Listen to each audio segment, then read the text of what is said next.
We'll start with the Mustang 649S size 16 curved caddis. You can tie this pattern on much smaller hooks. It's brilliant on down to a size 22. We've got sheer 40-0 tan. I just attach this behind the hook eye. And we want to go about halfway there, break that off. Take a piece of pearl crystal hair. We just lift that under the tying thread, and then we'll give it a couple of wraps just to tack it in. Then we fold that side over and tack that one in, both to just about there. Then we can go back up, and we want to finish about there behind the hook eye. Then we just take our scissors and we'll trim that off. That's all we need. We don't need any longer than that for the trailing shuck. And I have a tiny bunch. This is just about 20-30 hairs of roe deer, but you need long hair. Long hair is much easier to use on this pattern. So, and I like to have nice stiff tips with nice markings. So and we want this to go over just a few millimeters over the hook eye. So we just twice around, and then we'll tighten up onto that, and then we'll go back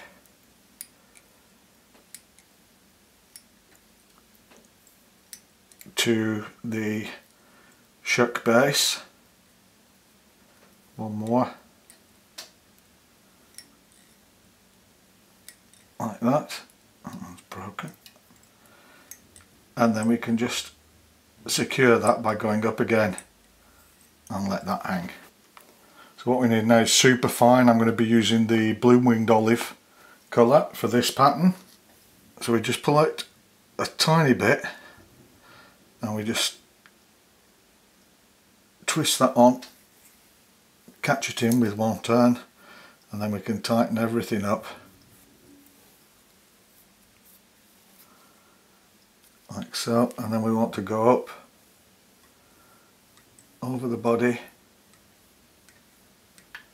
It really is a fantastic pattern, so please do try this pattern. It has worked on just about every hatch, especially caddis and midges in smaller sizes, but it's a great for caddis hatches as an emerging pupa. We'll just put a little bit more on there, catch that in, and we go up. I want the body to get a little bit thicker there, into those tips,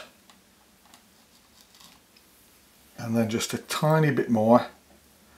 That's too much.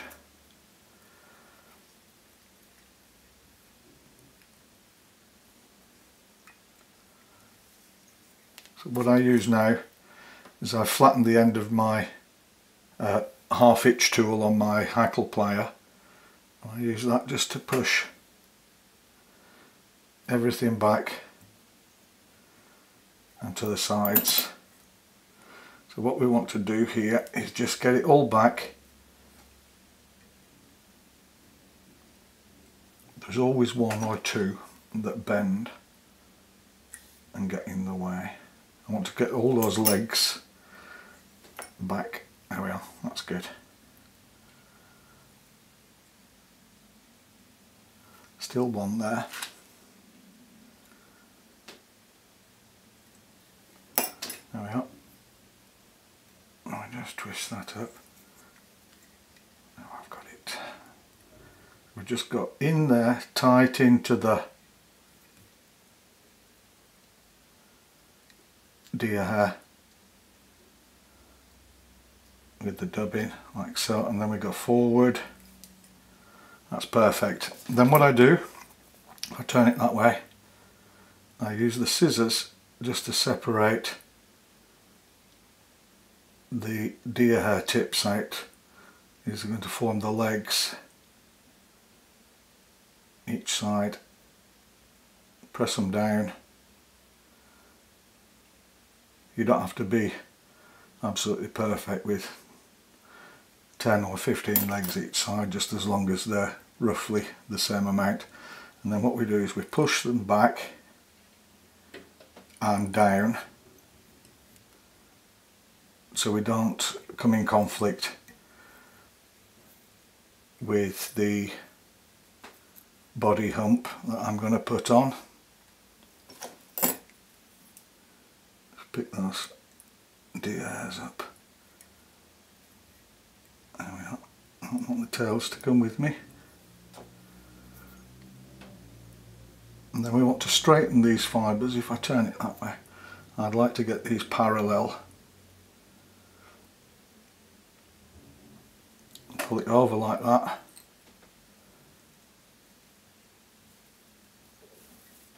Put one turn in. Tighten up.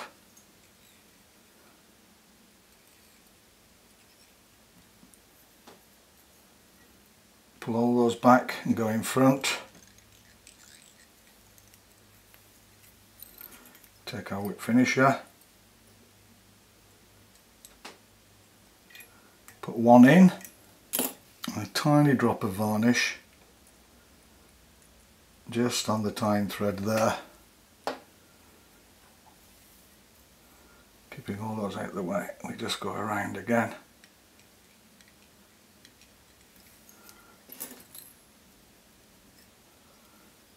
And lock it off with one more whip finish.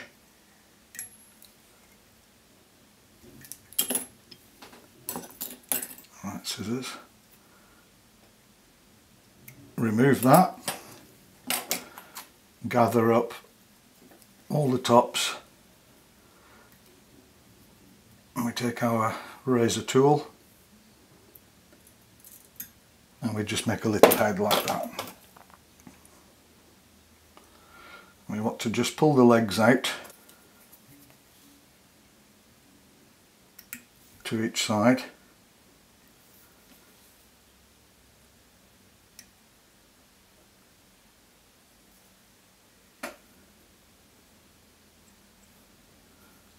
That's it. That's the finished all-purpose emerger. It's an absolutely cracking fly, so please give it a go. And as I said, if you tie it in different sizes, smaller for midge, this size a 16 for caddis pupa, it really does work. It's fabulous.